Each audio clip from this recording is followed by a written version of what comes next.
Hello everyone, welcome back to the channel. Hoping you are doing great. So आज की video में हम अपना एक नया चैप्टर शुरू करने वाले हैं और इस चैप्टर का नेम क्या है? Bills of exchange. सो चलिए पढ़ते हैं फिर।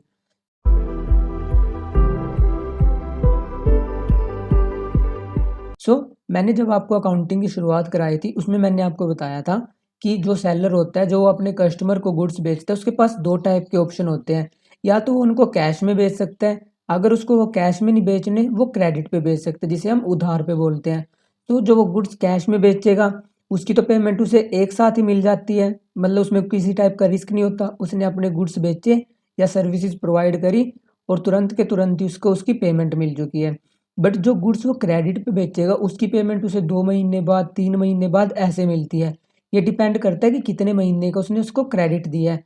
अब जो गुड्स क्रेडिट पे बेचेगा उसमें थोड़ा सा रिस्क होता है कि जैसे 2 महीने एक्सपायर होंगे, हो सकता है कस्टमर उसकी पेमेंट ना करे।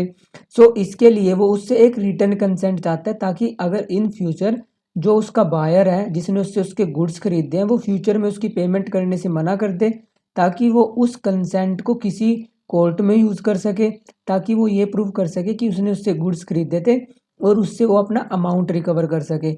ये रिटर्न कंसेंट वो दो टाइप में ले सकता है, मतलब या तो बिल ऑफ एक्सचेंज प्रिपेयर कर सकता है या प्रोमिसरी नोट्स प्रिपेयर कर सकता है। बिल ऑफ एक्सचेंज क्या होता है, प्रोमिसरी नोट क्या होता है, ये अब हम डिटेल में स्टडी करेंगे। इसका मैंने बता दिया कि बिल ऑफ एक्सचेंज सेलर क्यों प्रिपेयर करता है और प्रोमिसरी नोट क्यों बनाया जाता है। पहले हम स्टडी करेंगे bills of exchange. Bills of exchange की डेफिनेशन दी है Indian negotiable act. Indian negotiable act क्या है? एक ऐसा एक्ट जो कि गवर्नमेंट ने पास कर रखा है ताकि जितने भी सारे डिस्प्यूट्स होंगे, ट्रांजैक्शन होंगी, जो कि किससे रिलेटेड होंगी, bills of exchange, promissory note, इनसे रिलेटेड या इनसे रिलेटेड जो भी पार्टीज होंगी उनके जितने भी डिस्प्यूट्स होंगे वो सारे किस एक्ट के अंडर सोल्व किए जाएंगे? Indian negotiable act 1881। ये एक्ट गवर्नमेंट ने पास कर रखा है। इस एक्ट के अकॉर्डिंग बिल ऑफ एक्सचेंज की डेफिनेशन क्या दे रखी है? अब bill of exchange is an instrument, मतलब कि वो एक इंस्ट्रूमेंट है जो कि लिखित रूप में है। Unconditional order signed by the maker, मतलब कि जो मेकर है, जो उसे प्रिपेयर करेगा, उसका अनकंडीशनल ऑर्डर होगा, मतलब किसी भी टाइप की कोई भी कंडीशन नहीं होगी।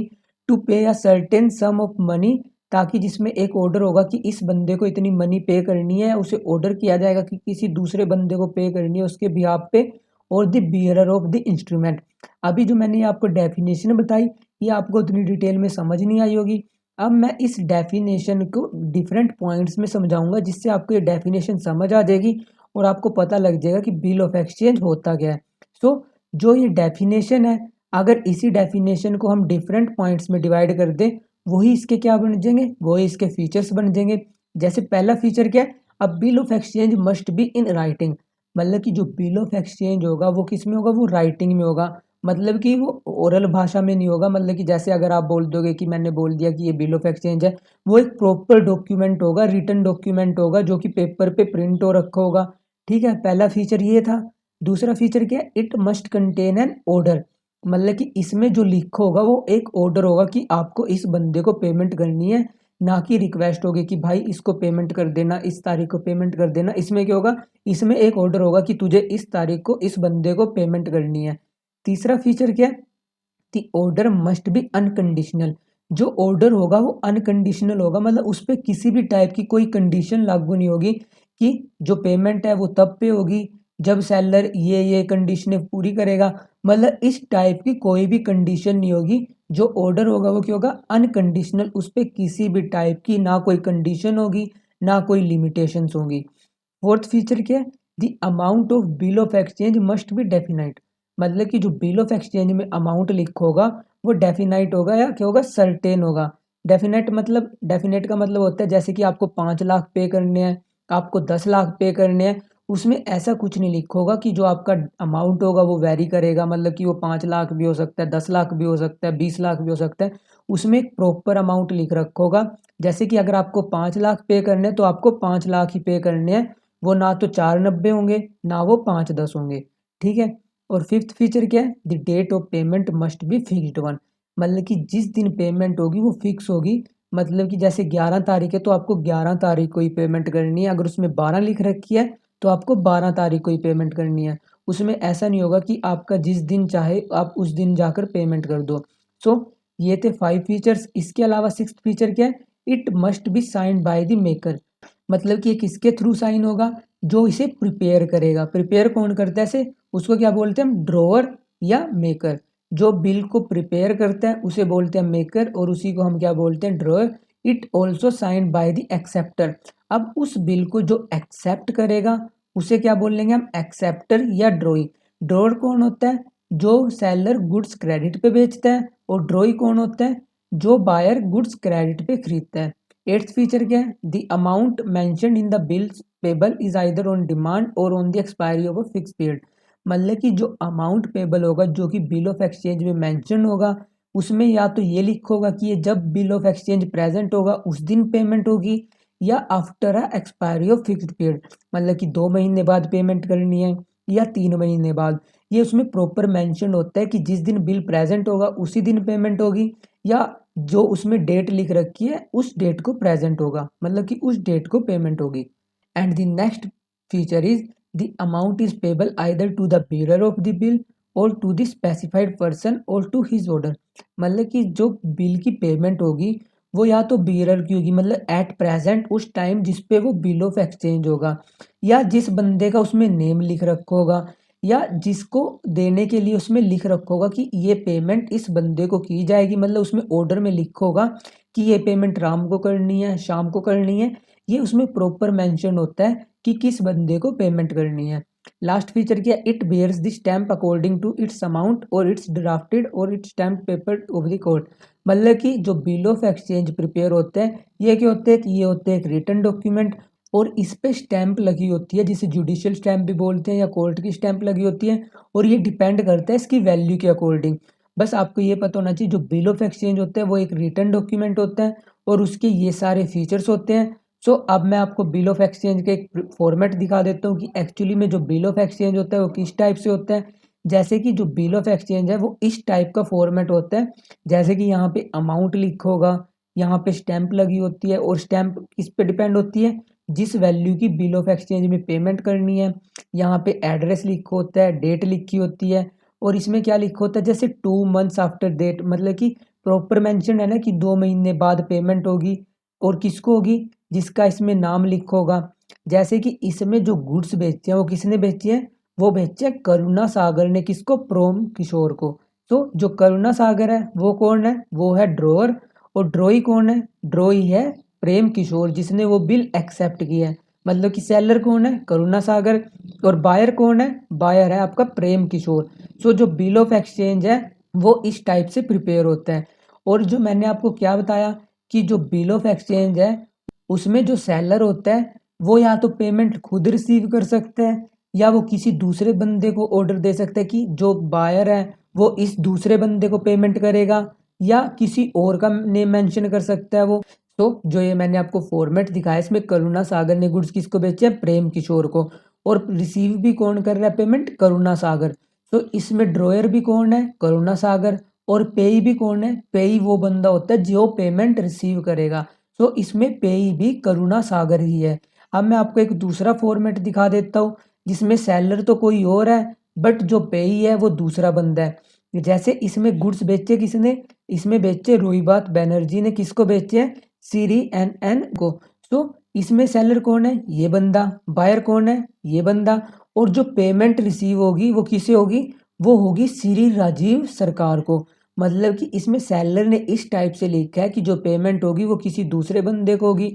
और ये मैंने आपको डेफिनेशन में दिखाया था कि जो पेई होगा या जो ड्रॉयर होगा वो लिखेगा कि पेमेंट किसको करनी है। जैसे कि यहाँ पे लिखा था मैंने, पेमेंट या तो वो खुद रिसीव करेगा या टू ऑर्डर, मतलब कि किसी दूसरे बंदे को जिसका नेम मेंशन होगा उसको पेमेंट होगी। सो जो पहला बिल ऑफ एक्सचेंज दिखाया मैंने, इसमें सेलर खुद पेमेंट रिसीव कर रहा है। जैसे कि इसमें सेलर कौन है, करुणा सागर, और इसमें सेलर कौन है, इसमें सेलर है ये, और पेमेंट किसको रिसीव हो रही है, श्री राजीव सरकार को। सो ये इस टाइप का होता है बिल ऑफ एक्सचेंज। इसमें सारी डिटेल्स मेंशन होती है, जैसे कि यहाँ पे अमाउंट लिखा होगा, यहाँ पे स्टैंप लिखी होगी, यहाँ पे डेट लिखी होगी, और ये भी लिखा होगा कि कितने महीने बाद पेमेंट होगी, जैसे कि 3 मंथ्स। और इसके अलावा और भी सारी डिटेल्स इसमें मेंशन होती है। सो इस टाइप का बिल ऑफ एक्सचेंज प्रिपेयर किया जाता है। सो अब हम स्टडी कर लेते हैं parties of bill of exchange. Parties का मतलब है बिल ऑफ एक्सचेंज में कौन कौन से बंदे होते हैं। पहली पार्टी हमारी ड्रॉअर। ड्रॉअर कौन होता है? सेलर या क्रेडिटर जो पेमेंट रिसीव करने का हकदार है, जिसने गुड्स क्रेडिट पे बेचे अपने कस्टमर को। ये क्या करता है? ये बिल ऑफ एक्सचेंज प्रिपेयर करता है, बिल ऑफ एक्सचेंज ड्रॉ करता है। सो इसलिए इसको बोलते हैं ड्रॉअर। और बिल ऑफ एक्सचेंज को ये क्या करता है? ये करता है साइन। तो इसलिए इसको क्या बोला जाता है? ड्रॉअर। और दूसरी पार्टी की होती है ड्रॉई या एक्सेप्टर।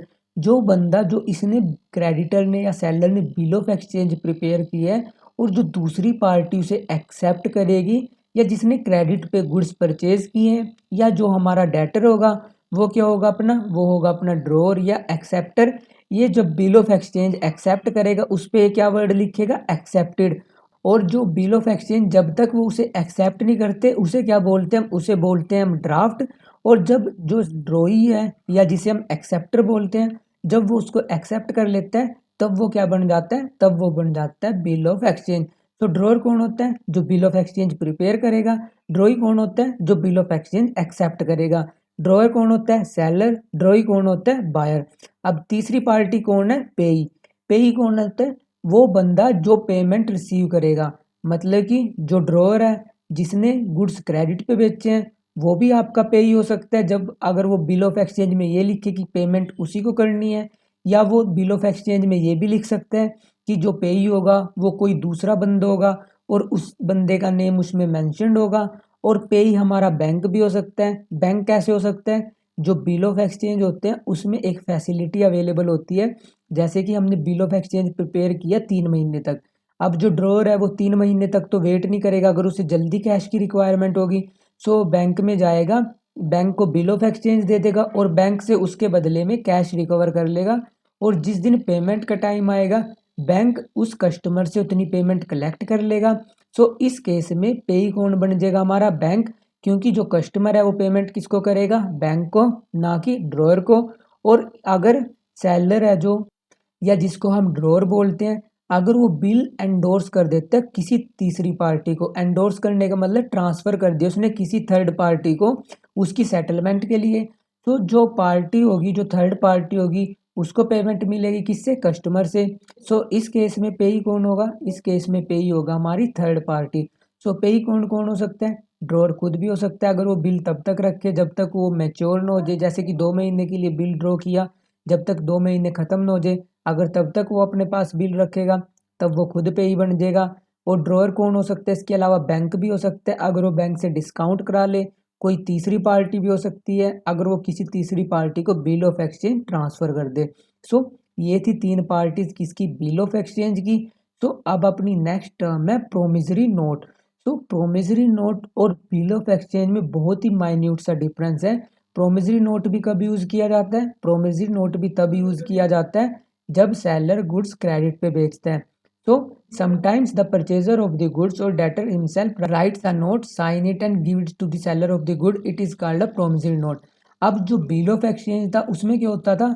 जो सेलर होता था वो डॉक्यूमेंट प्रिपेयर करता था और खुद उसे साइन करके किसको बेचता था? कस्टमर को। और फिर कस्टमर उसे साइन करके उसको वापस दे देता था। बट प्रोमिसरी नोट क्या होता है? इसमें जो आपका कस्टमर होगा, जो आपका बायर होगा, वो अपने आप उसे खुद प्रिपेयर करेगा और उसमें वो लिखेगा कि उसको इस बंदे को पेमेंट करनी है। वो इसमें एक प्रॉमिस करेगा। जो बिल ऑफ एक्सचेंज होता है उसमें ऑर्डर होता है। ऑर्डर किसकी तरफ से होता है? सेलर की तरफ से। किसको ऑर्डर होता है? बायर को, कि तुझे मुझे 2 महीने बाद पेमेंट करनी है। बट प्रोमिसरी नोट क्या होता है? इसमें जो आपका बायर होगा ना वो खुद लिख के दे देगा कि मैं आपको प्रॉमिस करता हूँ कि मुझे आपको 3 महीने बाद इतनी पेमेंट करनी है। और तब ये क्या बन जाता है? तब ये बन जाता है प्रोमिसरी नोट। और जो इंडियन नेगोशिएबल एक्ट है उसमें प्रोमिसरी नोट की डेफिनेशन क्या दे रखी है? It is an instrument in writing note being a bank note और अ करेंसी नोट। मतलब कि जो आपका बैंक नोट है, जैसे 10 रुपये का नोट, 20 रुपये का नोट, 100, 2 हज़ार रुपये के नोट, ये हमारे प्रोमिसरी नोट नहीं होते। Containing an unconditional undertaking signed by the maker of the pay to pay the sum specified money और to order of to a certain person. मतलब कि इसमें जो मेकर है वो खुद साइन करके देगा अनकंडीशनली कि वो प्रॉमिस करता है कि उसे इस बंदे को पेमेंट करनी है after a specified period of time, या किसी और बंदे को जिसको सेलर ऑर्डर कर देगा कि तुझे मुझे नहीं करनी पेमेंट, इस दूसरे बंदे को करनी है। तो उस बंदे को पेमेंट हो जाएगी। और जो प्रोमिसरी नोट में जो टेक्निकल टर्म्स लिख रखी हैं, इसको अब मैं फीचर्स के थ्रू इसको एक डेफिनेशन को डिटेल में समझा देता हूँ। सो पहला फीचर क्या है, it must be in writing, मतलब कि जो आपका प्रोमिसरी नोट होगा वो भी राइटिंग में होगा। राइटिंग में मतलब कि ये एक प्रॉपर रिटर्न डॉक्यूमेंट होगा जिसपे सारी की सारी डिटेल्स मेंशन होगी। दूसरा फीचर क्या है, there must be a promise to pay a certain sum of money, मतलब कि जो आपको प्रोमिसरी नोट है इसमें एक प्रोमिस लिखा होगा। प्रोमिस कैसा, कि मैं आपको प्रोमिस करता हूँ कि मैं आपको 10 महीने बाद या 2 महीने बाद 10,000 रुपये दूंगा, 20,000 रुपये दूंगा। सो इस टाइप का इसमें प्रोमिस लिखा होगा। और इसमें एक एग्जाम्पल दिया है, आई ओ यू ₹10,000, मतलब कि अगर आपको कोई ये लिख के दे दे कि मुझे आपको 10,000 रुपये उधार पे देने हैं, सो ये एक प्रोमिसरी नोट नहीं हो सकता, क्योंकि ये क्या है, सिर्फ एक एक्नोलेजमेंट। प्रोमिसरी नोट में क्या होगा कि मुझे आपको 10,000 रुपये पे करने हैं, मैं आपको प्रोमिस करता हूँ, बट जो यहाँ पे वर्डिंग लिखी है आई ओ यू ₹10,000, इसमें सिर्फ ये लिखा है कि मुझे आपको 10,000 रुपये उधार पे देने हैं, मेरे पास अभी आपका 10,000 का कर्ज है। सो सिर्फ ये एक एक्नोलेजमेंट, एक्नोलेजमेंट का मतलब कि सिर्फ एक ये याद दिला रहा है कि मुझे आपको 10,000 देने हैं, ये कोई प्रोमिस नहीं है कि मैं आपको पे करूंगा। तीसरा फीचर क्या प्रोमिसरी नोट का, the promise to make payment must be unconditional, मतलब कि किसी भी टाइप की कोई भी कंडीशन नहीं होगी, जैसे कि आई प्रोमिस टू पे 10,000 एज सून एज पॉसिबल, मतलब कि इसमें कंडीशन लगा दी ना उसने, एज सून एज पॉसिबल। अगर कोई बायर है वो ये लिख के दे दे सेलर को कि मैं आपको प्रोमिस करता हूँ कि मैं आपको 10,000 रुपये दूंगा एज सून एज पॉसिबल, जब उसने यही लिख दिया एज सून एज पॉसिबल, उसमें तो कंडीशन लगा दी कि जितना जल्दी हो सके, बट जो अपना प्रोमिसरी नोट क्या होता है वो अनकंडीशनल होता है, तो इसमें किसी भी टाइप की कंडीशन नहीं होगी। और फोर्थ फीचर क्या है, the amount to be paid must be specified, मतलब एक डेफिनाइट अमाउंट होगा जो उसे पे करना है। फिफ्थ फीचर क्या है, ये प्रोमिसर है जो वो इसे साइन करेगा। और सिक्स्थ फीचर क्या है, द नेम ऑफ द पेई must be mention in it, मतलब कि जिस बंदे को पेमेंट करनी है उसका नेम इसमें मेंशन होगा। और जो बंदा पेमेंट रिसीव करता है वो कौन होता है हमारा, वो होता है अपना पेई। सेवन्थ फीचर क्या है, the promissory note can not be made payable to the bearer, मतलब कि जो प्रोमिसरी नोट है वो कभी भी बीरर को पेबल नहीं होगा, क्योंकि इसमें बंदे का नेम मेंशन होगा कि मैं इसको प्रोमिस करता हूँ कि इस बंदे को पेमेंट होगी। तो चाहे बीरर जो मर्जी हो, जिस बंदे का नेम मेंशन होगा उसी को पेमेंट होगी। और इस प्रोमिसरी नोट पे स्टैंप होगी इसकी वैल्यू के अकॉर्डिंग, और कितने की स्टैंप लगनी है ये इंडियन नेगोशिएबल एक्ट 1881 में पूरी डिटेल में मेंशन है। वो सब आपको डिटेल में करने की जरूरत नहीं, क्योंकि अभी आपकी बेसिक क्लास है। सो अब हम देख लेते हैं एक प्रोमिसरी नोट का फॉर्मेट, प्रोमिसरी नोट किस टाइप से होता है। अब इसमें भी जो प्रेम किशोर है जो कि लाल बाग जयपुर से है, उसने किसको सेल करी है, उसने सेल करी है करुणा सागर को। सो इसमें जो प्रेम किशोर है वो क्या कर रहा है, वो प्रोमिस कर रहा है आई प्रोमिस टू पे श्री करुणा सागर और order the sum of ₹5 lakh only for value received, मतलब इसमें प्रेम किशोर ने क्या कर दिया, प्रोमिस कर दिया। बट जो मैंने आपको अभी बिल ऑफ एक्सचेंज दिखाया तो उसमें क्या होता था, उसमें जो सेलर होता था वो ऑर्डर करता था दूसरे बंदे को कि उसे इसको पेमेंट करनी है, इसमें क्या है, इसमें है प्रोमिस। तो उसमें क्या होता है बिल ऑफ एक्सचेंज में ऑर्डर, इसमें क्या होता है प्रोमिस। तो ये दो डिफरेंस होते हैं किसमें, प्रोमिसरी नोट में और बिल ऑफ एक्सचेंज में। सो ये था प्रोमिसरी नोट का फॉर्मेट। सो अब मैं आपको इन दोनों के बीच में डिफरेंस बता देता हूँ कि बिल ऑफ एक्सचेंज और प्रोमिसरी नोट में क्या डिफरेंस होता है। नंबर वन डिफरेंस है पार्टीज। जो बिल ऑफ एक्सचेंज है इसमें 3 पार्टीज होती है, कौन कौन, ड्रॉअर, एक्सेप्टर और पेई। और जो प्रोमिसरी नोट होता है इसमें सिर्फ 2 पार्टी होती है। पहली पार्टी कौन होती है, जो बिल ऑफ एक्सचेंज प्रिपेयर करेगा जिसे हम ड्रॉअर बोलते हैं, और दूसरी पार्टी की होती है पेई, जो उस पेमेंट को रिसीव करेगा। इसमें कभी भी 3 पार्टी नहीं होती, इसमें सिर्फ 2 ही पार्टी होती है। जो बिल ऑफ एक्सचेंज होता है इसमें ड्रॉअर कौन होता है, जो गुड्स क्रेडिट पे बेचेगा, जो क्या होगा हमारा क्रेडिटर। और प्रोमिसरी नोट में ड्रॉअर कौन होगा, जो गुड्स क्रेडिट पे परचेज करेगा, जिसे हम बोलेंगे डेटर। सो इसमें डेटर प्रिपेयर करेगा, इसमें क्रेडिटर प्रिपेयर करेगा। तीसरा डिफरेंस है order and promise. Bill of exchange में ऑर्डर होगा कि आपको इस बंदे को पेमेंट करनी है।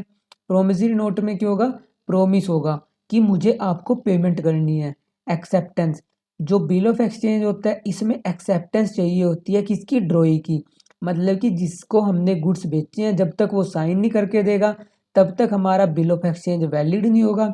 बट जो प्रोमिसरी नोट होता है इसमें प्रोमिस होता है, सो इसमें किसी भी टाइप की एक्सेप्टेंस नहीं चाहिए होती सेलर की, तो उसके साइन की भी रिक्वायरमेंट नहीं होती। और फिफ्थ डिफरेंस क्या है, लाइबिलिटी। जो ड्रॉअर है उसकी लाइबिलिटी सेकेंडरी होती है, मतलब कि वो लाइबल तभी होगा जब तक जो एक्सेप्टर है वो उसकी पेमेंट नहीं कर दे। मतलब कि जैसे बिल ऑफ एक्सचेंज में फैसिलिटी होती है कि वो उसे बैंक से वो करा सकता है डिस्काउंट, अगर जो बायर है वो तब पेमेंट ना करे बैंक को, तब उसकी जो सेलर है उसकी लाइबिलिटी सेकेंडरी होगी, क्योंकि उसको बैंक को दोबारा से पेमेंट करनी पड़ जाएगी उतने ही अमाउंट की। बट जो प्रोमिसरी नोट होता है, इसमें जो मेकर होता है, इसका जो ड्रॉअर होता है, उसकी लाइबिलिटी क्या होती है, प्राइमरी होती है, क्योंकि वही बायर होता है। और सिक्स डिफरेंस क्या, पेई। ड्रॉअर कैन बी पेई ऑफ द बिल, मतलब कि जो ड्रॉ करेगा बिल, जो बिल प्रिपेयर करेगा वो पेई होगा, बट जो मेकर है वो पेई कभी नहीं हो सकता, क्योंकि उसे तो पेमेंट करनी है। और पेई कौन होता है, जो पेमेंट रिसीव करता है, सो इसलिए ये कभी भी पेई नहीं हो सकता। और सेवंथ डिफरेंस क्या है, नोटिंग। अगर बिल ऑफ एक्सचेंज डिसोनर हो जाए, सो उसे नोटरी से साइन करवाना पड़ता है, बट नोटरी की कोई रिक्वायरमेंट नहीं होती प्रोमिसरी नोट में। एट्थ डिफरेंस क्या है, कॉपीज। और जब बिल ऑफ एक्सचेंज अपना लोकल बिल ऑफ एक्सचेंज होता है तो उसकी सिर्फ एक कॉपी प्रिपेयर होती है। अगर फॉरेन बिल ऑफ एक्सचेंज होता है, मतलब जब ट्रांजैक्शन फॉरेन से रिलेटेड हो, फॉरेन कंट्री में परचेज सेल हुई है, तब उसमें 3 कॉपीज प्रिपेयर होती हैं। बट जो प्रोमिसरी नोट होता है, वो चाहे लोकल ट्रांजैक्शन हो चाहे इंटरनेशनल ट्रांजैक्शन हो, सिर्फ एक ही कॉपी प्रिपेयर होती है। और लास्ट डिफरेंस क्या है, स्टैम्प्स। जो बिल ऑफ एक्सचेंज होते हैं, बिल ऑफ एक्सचेंज में भी 3 टाइप के एक्सप्रेशन हो सकते हैं, और उनमें से एक एक्सप्रेशन क्या होता है, ऑन डिमांड। ये मैं अभी आपको बताऊंगा ऑन डिमांड क्या होता है, ऑन साइट क्या होता है। बट अभी के लिए आप ये देखो कि जो बिल ऑफ एक्सचेंज होता है जिसमें वर्ड लिखा होता है ऑन डिमांड, उसमें स्टैंप की कोई रिक्वायरमेंट नहीं होती। बट जो दूसरे टाइप के बिल ऑफ एक्सचेंज होते हैं उसमें स्टैंप की रिक्वायरमेंट होती है। और जो आपके प्रोमिसरी नोट हो, वो जिस मर्जी टाइप के हो, मतलब जैसे मर्जी हो, उसमें हर केस में स्टैंप की रिक्वायरमेंट होगी। तो इसमें लिखा है stamp have to be fixed in any case, मतलब कि जोन सा मर्जी केस हो, स्टैंप आपको लगवानी ही पड़ेगी। सो अब हम देख लेते हैं पार्टीज टू प्रोमिसरी नोट।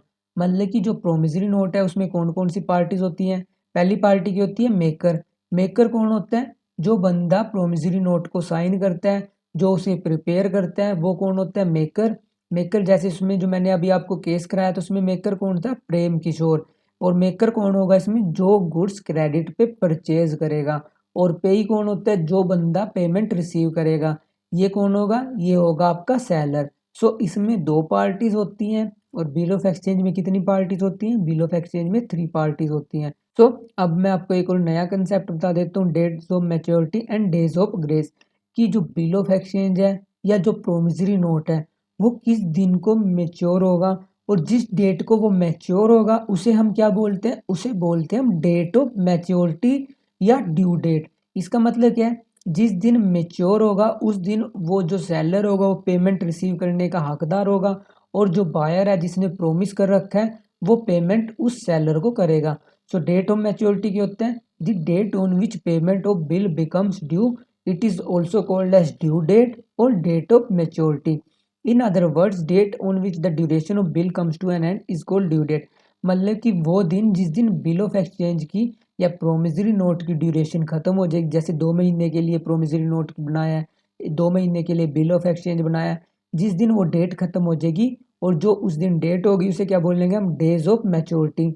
और डेज ऑफ ग्रेस क्या होता है, डेज ऑफ ग्रेस एक टाइप की मतलब छूट होती है जो कि नॉर्मली प्रोवाइड करी जाती है बिल ऑफ एक्सचेंज और प्रोमिसरी नोट में। और कितने डेज ऑफ ग्रेस अलाउड होते हैं, 3 डेज ऑफ ग्रेस अलाउड किए जाते हैं, ताकि जो बायर है वो आसानी से पेमेंट कर सके। इसे एक टाइप की कंसेशन भी बोल सकते हैं हम। जैसे कि इसमें एक एग्जांपल दिया है मैंने आपको, एक बिल है जो कि हमने ड्रॉ किया है 1 जुलाई 2016 को। मतलब कि हमने 1 जुलाई 2016 को एक बिल ऑफ एक्सचेंज प्रिपेयर किया, और जिसकी पेमेंट कब होनी है, 2 महीने बाद। सो 2 महीने कब बनेंगे, पहला महीना कब बन जाएगा, जुलाई से अगस्त। और दूसरा महीना कब बन जाएगा, जुलाई अगस्त से सितंबर। सो 1 सितंबर आ चुकी है, उसके बाद हम 3 डेज ग्रेस के अलाउ करते हैं। सो 1 के बाद आप उसमें 3 तारीख ऐड करो, मतलब कि 1 + 3 कितने हो गए, 4। सो 4 सितंबर को क्या हो जाएगी उसकी ड्यू डेट। तो ड्यू डेट हम इस तरीके से कैलकुलेट करते हैं। और इसमें 3 डेज हम ग्रेस के अलाउ करते हैं। और जो ग्रेस के डेज हैं ये कब कब हम अलाउ करते हैं इसकी मैं आपको डिटेल में बताऊंगा। और ये डेट ऑफ मैच्योरिटी और डेज ऑफ ग्रेस हम कैसे कैलकुलेट करते हैं ये भी मैं आपको एक प्रॉपर न्यूमेरिकल कराऊंगा, वहाँ पे आपको अभी डिटेल में कराऊंगा। सो अभी अगर आपको ये समझ नहीं आया कि मैंने कैसे कैलकुलेट कर दिए, सो आप अभी वेट करो, क्योंकि ये मैं प्रॉपर क्वेश्चन कराऊंगा इस पर्टिकुलर टॉपिक के। तो अभी आपको बस ये पता होना चाहिए कि डेट ऑफ मैच्योरिटी क्या होती है और डेज ऑफ ग्रेस क्या होता है। सो अब मैंने आपको बताया था कि जो बिल ऑफ एक्सचेंज होते हैं उसमें 3 टाइप के एक्सप्रेशन हो सकते हैं। जैसे कि एक्सप्रेशन का मतलब कि उस पर क्या क्या लिखा हो सकता है, at sight, on presentation. At sight का मतलब क्या होता है कि बिल ऑफ एक्सचेंज जिस दिन प्रेजेंट होगा उसी दिन उसकी पेमेंट करनी पड़ेगी। इस टाइप के बिल में कोई भी डेज ऑफ ग्रेस अलाउ नहीं किया जाता, क्योंकि जैसे अगर आज बिल प्रेजेंट कर दिया तो उसकी पेमेंट आज ही होनी है। If no time for payment is mentioned in the bill it is payable on demand. मतलब कि अगर उसमें कुछ नहीं मैंशन है कि ये 10 महीने बाद पे करना है या 15 महीने बाद पे करना है, सो जिस दिन उसको प्रेजेंट कर देंगे उसी दिन उसकी क्या होगी, पेमेंट होगी। Bill payable on demand becomes due as soon as bill is presented for payment. मतलब कि जब हम उनको प्रेजेंट कर देंगे उनकी पेमेंट तभी ड्यू हो जाएगी। जैसे कि कोई बिल ऑफ एक्सचेंज हमने प्रिपेयर कर दिया और उस पर लिखा हुआ है वर्ड या तो एट साइट या ऑन प्रेजेंटेशन। तो इसका मतलब क्या है कि जिस दिन जो भी ड्रॉयर होगा जिसने वो बिल ऑफ एक्सचेंज प्रिपेयर किया, वो जैसे ही बिल ऑफ एक्सचेंज को शो कर देगा उस बायर को, उसको तभी उसकी पेमेंट करनी पड़ जाएगी। तो ये होता है बिल एट साइट। और इस बिल एट साइट में किसी भी टाइप का डेज ऑफ ग्रेस अलाउ नहीं किया जाता। तो जो 3 डेज ग्रेस के मैंने अभी आपको बताए थे, अगर क्वेश्चन में वो आपको बिल एट साइट दे दे तो आपको उस क्वेश्चन में डेज ऑफ ग्रेस नहीं अलाउ करने हैं। सो दूसरा टाइप का एक्सप्रेशन क्या हो सकता है, बिल आफ्टर डेट। मतलब कि ये बिल तभी पे होगा जब आफ्टर अ स्पेसिफाइड या एक फिक्स पीरियड एक्सपायर हो जाएगा। और ये फिक्स पीरियड शुरू कब से होगा, जिस दिन से बिल हमने ड्रॉ किया है। और इसमें जो 3 डेज ऑफ ग्रेस हैं वो भी अलाउ किए जाते हैं। जैसे कि इसमें एक एग्जांपल दिया है, a bill of exchange dated 1 January 2015 is payable after 2 months after date and it is accepted on 15 Jan 2015। मतलब कि एक बिल ऑफ एक्सचेंज था जो कि हमने प्रिपेयर किया है 1 जनवरी 2015 को, और जो कि 2 महीने बाद पे होना है। मतलब कि जो बायर है वो 2 महीने बाद पेमेंट करेगा। और उस बायर ने वो बिल ऑफ एक्सचेंज एक्सेप्ट कब किया, मतलब कि उसने अपने साइन करके उसको वापस कब किया, 15 जनवरी। और उस बिल ऑफ एक्सचेंज में लिखा क्या है, आफ्टर डेट। मतलब कि जिस दिन उसको बिल ऑफ एक्सचेंज को ड्रॉ किया है वो उसी दिन से उसकी ड्यू डेट काउंट होनी शुरू हो जाएगी, नो मैटर कि जो बायर है उसने उसको कब एक्सेप्ट किया। तो कितने महीने के लिए ड्रॉ हुआ है, 2 महीने। तो 2 महीने हम कब से कैलकुलेट करेंगे, जिस दिन से वो बिल प्रिपेयर हुआ है। बिल प्रिपेयर कब हुआ, 1 Jan 2015। सो 2 महीने कब हो गए, जनवरी से फरवरी, फरवरी से मार्च। सो 1 मार्च आ चुकी है, उसके बाद 3 डेज हम ग्रेस के अलाउ कर देंगे। सो 1 + 3 कितने, 4। तो 4 मार्च को उसकी पेमेंट हो जाएगी। सो अपना नेक्स्ट एक्सप्रेशन क्या है, बिल आफ्टर साइट। ये उस टाइप का बिल होता है जिसमें जो ड्यू डेट है वो किस दिन से कैलकुलेट होगी, जब जो बायर है उसको एक्सेप्ट करेगा और उस साइन को करके वो उसको वापस कर देगा। मतलब कि इसको आप एक एग्जांपल से समझो। जैसे कि एक बिल ऑफ एक्सचेंज हमने ड्रॉ किया, मतलब कि एक सेलर था उसने बिल ऑफ एक्सचेंज प्रिपेयर किया किस तारीख को, 1 जनवरी 2015 को, जो कि 2 महीने बाद पेबल है। मतलब कि 2 महीने बाद पेबल है, वो कब से काउंट करते हैं, अगर हम नॉर्मली 1 जनवरी से। बट इस बिल ऑफ एक्सचेंज में उसने लिख दिया आफ्टर साइट। क्या लिख दिया, आफ्टर साइट। और उसने एक्सेप्ट कब किया, वो 15 जनवरी। सो इस सिनेरियो में ड्यू डेट कहाँ से काउंट होगी, जिस दिन वो उसको एक्सेप्ट करेगा। तो एक्सेप्ट कब किया, 15 जनवरी। तो अब हम जो ड्यू डेट है वो कब से काउंट करेंगे, 15 जनवरी से, ना कि 1 जनवरी से। सो 15 जनवरी से 2 महीने कब तक बनेंगे, जनवरी से फरवरी, फरवरी से मार्च। सो क्या आ चुकी है, 15 मार्च। 15 मार्च में 3 डेज हम ग्रेस के अलाउ करेंगे। सो कितने दिन आ चुके हैं, 18 मार्च। सो इस बिल की पेमेंट कब होगी, इस बिल की पेमेंट होगी हमारी 18 मार्च को। तो ये 3 टाइप्स के एक्सप्रेशन थे, bill at sight, bill after date और बिल आफ्टर साइट। सो ये 3 टाइप्स के एक्सप्रेशन आपको पता होने चाहिए, क्योंकि एग्जामिनर आपको क्वेश्चन देगा जो वो उसमें आपको कंफ्यूज कर सकता है। सो आपको ये पता होना चाहिए कि इस बिल की हम ड्यू डेट कब से काउंट करते हैं। सो अब इस चैप्टर के कुछ इंपॉर्टेंट थ्योरेटिकल कंसेप्ट बचे हैं। और उसमें पहला कंसेप्ट क्या है, if a bill falls due in those month in which there is no corresponding day.